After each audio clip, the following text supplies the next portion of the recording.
अस्सलाम वालेकुम। हाँ जी यूट्यूब वाले भराओ क्या हाल चाल है। उम्मीद है सारे भरा ठीक हो सन जनाब। अच्छा भरावां की थोड़ी जी इन्फॉर्मेशन देनी है। देखो मैं आज सुबह ना किधर गए असा बड़ा लेट होया, शाम ना टाइम हो गया। दाना पाना ये कबूतर की इं थोड़े कबूतर जिसले तुम कबूतर को बवो ना इं थोड़े कबूतर खुश होने चाहिए। तुम 2 मिनट जनाब इत्थे देखो माशाल्लाह कियां उपर थल्ले अंदर बाहर सारे जनाब खुशबाश इं कबूतर होने चाहिए ने।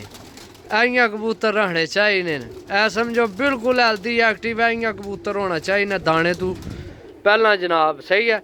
दाने तो बाद जनाब कई भरा ये भी आने के जनाब असाने ना कबूतर सुस्त हो जाने, दाना खाने चुप करके बह रहने। तो उन्होंने वास्ते भरावां अगे गुजारिश है जनाब अपना जोड़ा दाना है ना उस उपर मच्छी ना तेल लाओ, कोई 2-3 दिन लगातार दो। जड्डी ठंड है, यकीन करो बहुत ज़्यादा सर्दी हुई है। तो कल मैं एक भरा नहीं छाता गया तो वैसे ही यार वो आने कबूतर ने शौक कराने मैं गया। उन्हें खुडे साफ किए हैं कबूतर, उन्होंने नीरे सुस्त होए।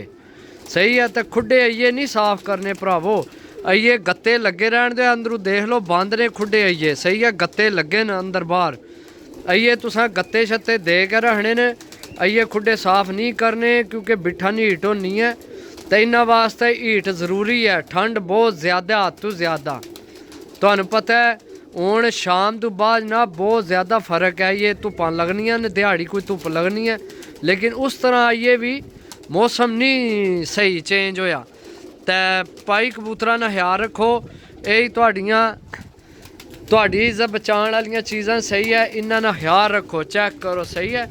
बाकी इंशाल्लाह जनाब 10,000 बंदा असा ना होने वाला है। सही है। जैसे ही जनाब 10,000 बंदा होना है, यकीन करो है कबूतर कट्ठे भी तां ही करके रखे कि 100 कबूतर देना है तो माशाल्लाह 250-300 कबूतर है। सही है। तो जनाब 100 कबूतर विचू देना भरावां की अपनी पसंद ने लैके जासन। सही है। तो बाकी जिन्ना तो नहीं 10,000 बंदा नहीं होना इन्नी देर तो नहीं असी वीडियो लगाने रहसा सेल वालियाँ कबूतर। अल्लाह ने हुक्म नाल बहुत मैं 2 गेमां इको यानी जगू चा के एक दिन ही लैके आया। 2 गेमां जोड़े वाले कबूतर न, उड्डण वाले जेठ उड्डे डाए कबूतर। बाकी देखो जेड़े भरा ने ना कोई रेड़ मुनासब करो, रेड़ मुनासब उसी अगू जाके जिसलै पर पटाई शुरू हुई कबूतर बाहर निकलन लग पे, कबूतर अगे पिछे पकड़ान लग पे, फिर जाके कबूतर आइए। कबूतर नहीं सस्ता होना। उन्हीं वजह है कि भाई यह घरेलू जेड़े कबूतर न खासकर इन्होंने बंदे ठीक ठाक पैसे असां को लैने मंगने थोड़े लाइए तो किसी होर की दे छोड़ने।